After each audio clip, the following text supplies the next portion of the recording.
অশোক ফোনটা তুলতেই দেখে তার গোপেশ কাকার নাম্বার।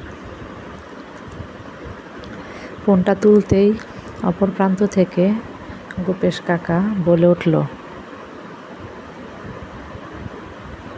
বাবা অশোক, এত রাত হয়ে গেল, তুমি কোথায়?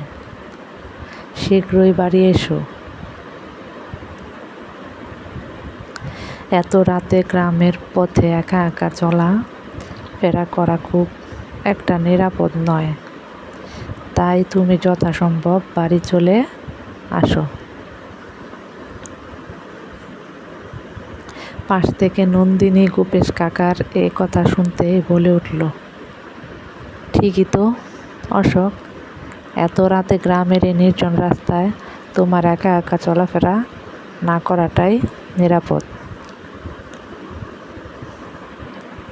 আর তাছাড়া আমাদের গ্রামে গত মাসে যে দুটো ভয়াবহ খুন আর গত দুদিন আগে তোমার কাকাবাবুর খুন হওয়ার পর থেকে গ্রামবাসীরা এমনিতেও সন্ধ্যার পর খুব একটা রাস্তায় বের হয় না, তাই তোমারও তাড়াতাড়ি বাড়ি ফিরে যাওয়াটাই উচিত হবে।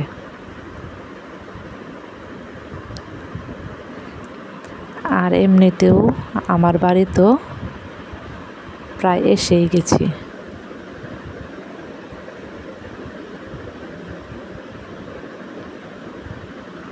তোমাকে আর আমার সাথে আসতে হবে না,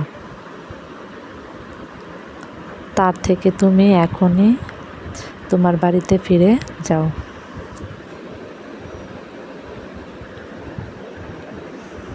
কিন্তু মাঝপথে নন্দিনীকে এভাবে একা রেখে যেতে অশোকের মন চাইল না।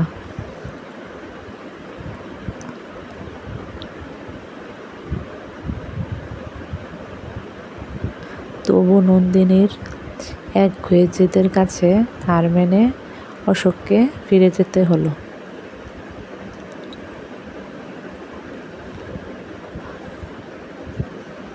অশোক যখন বাসায় পৌঁছায় তখন দেখল তার গোপেশ কাকা তার জন্য রাতের খাবারের আয়োজন আগে থেকেই করে রেখেছে।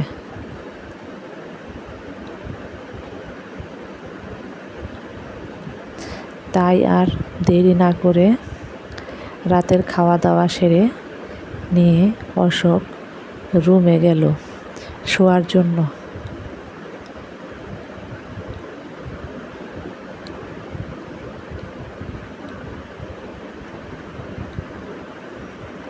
সারাদিন গ্রামে ঘুরে ঘুরে আজ সে বড়ই ক্লান্ত, তাই এত ক্লান্তির মাঝে বিছানায় শুতেই কখন যে ঘুমিয়ে পড়ল সে বুঝতেই পারল না।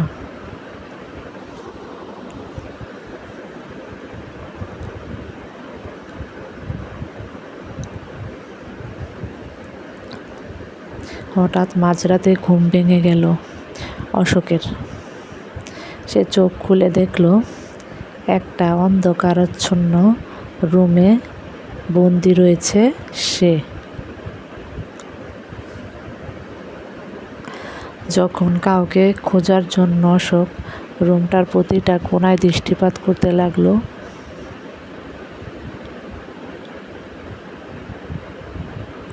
ঠিক তখনই কোনো এক ছায়ামূর্তি এসে তার সামনে দাঁড়ালো।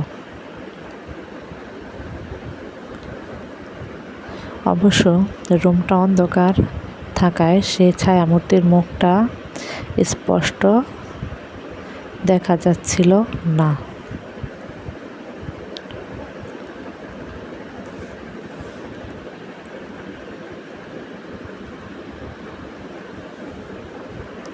তবে অশোক এটুকু বুঝতে পারল যে সে ছায়ামূর্তি তাকে ইশারা করছে যেন সে তার সাথে যায়।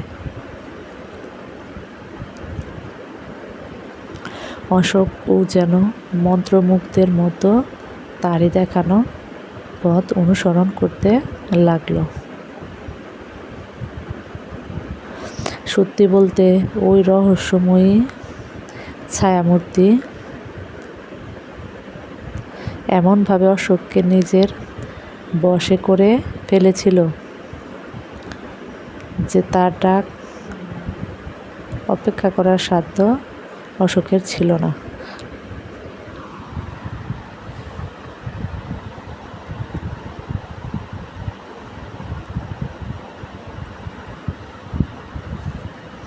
অশোক তখন বাড়ি থেকে বের হয়ে অজ্ঞাত ছায়ামূর্তিকে অনুসরণ করতে করতে গ্রামের সেই কুখ্যাত বটগাছের গোড়ায় এসে দাঁড়ালো।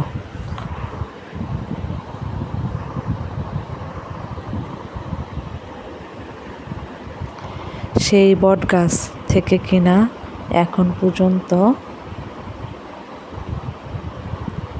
অশোকের কাকা অলোকেশ্বর রায় সহ মোট 3 জনের ঝুলন্ত মাথা কাটা লাশ উদ্ধার করা হয়েছে।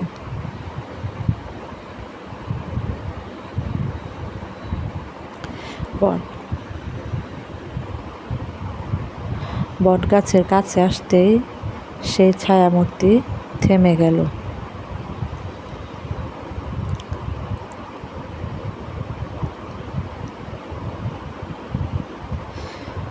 অশোকও তখন বটগাছটার কাছে সেই ছায়ামূর্তির দিকে নিষ্পলকভাবে তাকিয়ে রয়েছে। একটু পরেই লক্ষ্য করল সেই ছায়ামূর্তি অশোককে হাতের ইশারা দিয়ে কিছু একটা দেখানোর চেষ্টা করছে।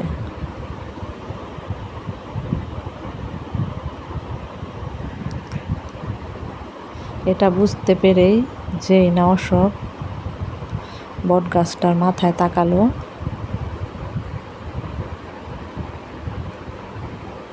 অমনি যে ভয়ানক দৃশ্য দেখলো তাতে যে কারো পিলে চমকে যাবে।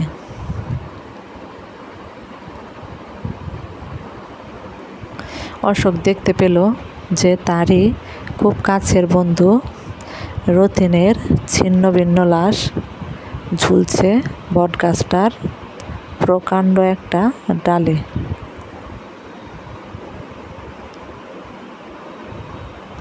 এমনটা দেখে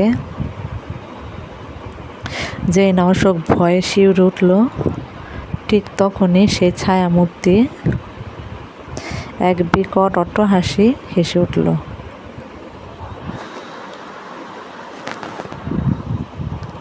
আর বলতে লাগলো, অশোক, এবার তোমার পালা,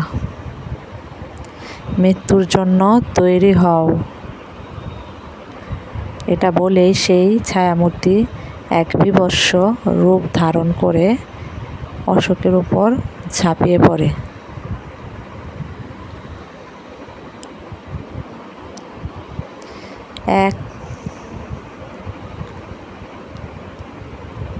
এক লাফে ঘুম থেকে উঠে বসে অশোক। অশোক চারপাশটা ভালো করে তাকিয়ে দেখল যে সে তার রুমেই আছে। এদিকে সকালের আলো ও ফুটে গেছে। তার মানে এতক্ষণ যা কিছু হয়েছে তার সবটাই ছিল অশোকের একটা দুঃস্বপ্ন।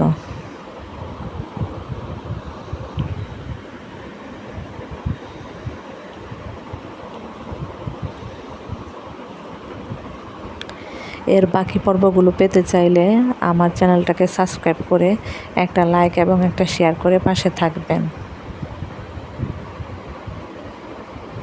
Thanks for watching. Please subscribe my channel.